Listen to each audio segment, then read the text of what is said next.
Hello guys, അസ്സലാമലൈക്കും. ഇതാണ് Ras al ഖൈമയിലെ ഞങ്ങളുടെ വില്ല. കയറി വരുമ്പോൾ തന്നെ ഒരു കിച്ചണാണ് കാണുന്നത്. ഇവിടെ ഞങ്ങൾ എത്തിയിട്ട് ഇപ്പോൾ 2 ആഴ്ച ആയിട്ടുണ്ട്. ഇവിടെ വരുമ്പോൾ ഈ ഒരു ഗ്യാസ് അടുപ്പും ഗ്യാസ് കണക്ഷനും മാത്രമേ ഉണ്ടായിരുന്നുള്ളൂ, ഈ ഒരു സിങ്കും. ബാക്കിയെല്ലാം ഞങ്ങൾ ഓരോ സാധനങ്ങളും ഈ ഒരു 2 ആഴ്ച കൊണ്ട് പതിയെ പതിയെ സംഘടിപ്പിച്ചതാണ്. ഫ്രിഡ്ജ് പോലും ഉണ്ടായിരുന്നില്ല ഇത്രയും ദിവസം. ഇത് ഹാളാണ്. ആക്ച്വലി ഇതൊരു ഹാളാണ്. ഞങ്ങളിതിൽ റൂമാക്കി എടുത്തേക്കാണ്. ഈ ഒരു ചെയറോ കട്ടിലോ ടേബിളോ ഒന്നും തന്നെ ഞങ്ങൾ വരുമ്പോൾ ഇവിടെ ഉണ്ടായിരുന്നില്ല. പ്ലെയിനായിട്ട് കിടക്കുമായിരുന്നു. അത്യാവശ്യം വലിയൊരു റൂം തന്നെയാണ് കിട്ടിയേക്കുന്നത്. ഇത് കുട്ടികളുടെ റൂമാണ്. കുട്ടികൾക്ക് ഈ റൂം കൊടുക്കാൻ കാരണം എന്ന് വെച്ചാൽ, നിങ്ങൾ കയറി ഇവിടെ തന്നെ കണ്ടില്ലേ, ഈ ഒരു മെസ്സി ആയിട്ട് കിടക്കുന്നില്ലേ കുട്ടികളുടെ കളി സാധനങ്ങളെല്ലാം.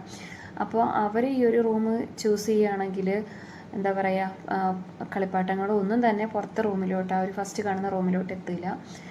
പിന്നെ ഇതൊരു ചെറിയൊരു ഡ്രസ്സിങ് സ്പേസാണ്. അവിടെ കുളിച്ചിറങ്ങിയതേ ഉണ്ടായിരുന്നുള്ളൂ. പിന്നെ അത്യാവശ്യം നല്ല സ്പേസ് ഉണ്ട് കേട്ടോ. നല്ല മാഷാ അല്ലാഹ് അൽഹംദുലില്ലാ നല്ല സ്പേസ് ഉണ്ട്. നമ്മുടെ എന്താ പറയുക, നമ്മുടെ പൈസയ്ക്ക് അഫോർഡബിൾ ആയിട്ടുള്ള നല്ല റൂം തന്നെയാണ് കിട്ടിയിട്ടുള്ളത്. ബാത്റൂമൊക്കെ അടിപൊളിയാണ്.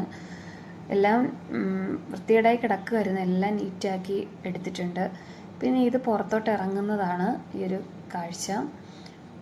എനിക്ക് ഭയങ്കര ഇഷ്ടമാണ് പച്ചപ്പും കാര്യങ്ങളൊക്കെ. ഇത് ഞാനൊരു പച്ചക്കറിയൊക്കെ നടാൻ വേണ്ടിയിട്ട് ഗ്രോ ബാഗൊക്കെ സെറ്റ് ചെയ്ത് വെച്ചിട്ടുണ്ട്. ഇതാണ് ഞങ്ങൾ കാണുന്നൊരു വ്യൂ. രാവിലെ എഴുന്നേൽക്കുമ്പോൾ ഭയങ്കര അടിപൊളിയാണ്, നല്ല ഒരു പ്ലസൻ്റാണ്. കിളികളുടെ ശബ്ദവും കിളികളെയൊക്കെ കാണാൻ കഴിയും. അപ്പോൾ ഈ ഒരു മരുഭൂമിയിൽ ഇങ്ങനെ ഈ ഒരു അറ്റ്മോസ്ഫിയർ എന്ന് പറയുമ്പോൾ ഭയങ്കര രസമാണ്. ഞങ്ങൾ രാവിലെ എഴുന്നേൽക്കുമ്പോൾ തന്നെ ഉള്ളൊരു വ്യൂ എന്ന് പറയുന്നത് സെറ്റ് തന്നെയാണ്.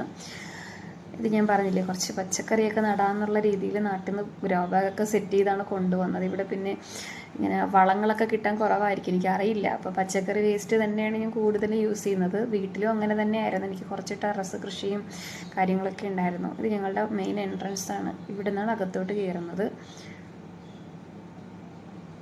നല്ലൊരു സ്പേസാണ് മാഷാ അല്ലാഹ് അൽഹംദുലില്ലാ. എത്ര അൽഹംദുലില്ലാ പറഞ്ഞിട്ടും മതിയാകുന്നില്ല, അത്ര സന്തോഷമുണ്ട് ഇപ്പോൾ അനുഭവിക്കുന്നത്.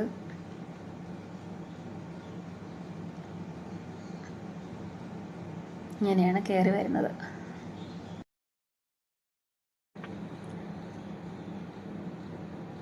ആ നേരെ കാണുന്ന 2 ഡോറും 2 ഫാമിലിയാണ്. അതിലൊന്നിൽ ഓണർ തന്നെയാണ് താമസിക്കുന്നത്. ഇതാണ് ഞങ്ങളുടെ വില്ല. അപ്പോൾ ഇത് ഞങ്ങൾക്കെന്ന് പറയുമ്പോൾ നല്ലൊരു പ്രൈവസി കീപ്പ് ചെയ്യാൻ വേണ്ടി പറ്റുന്നുണ്ട്.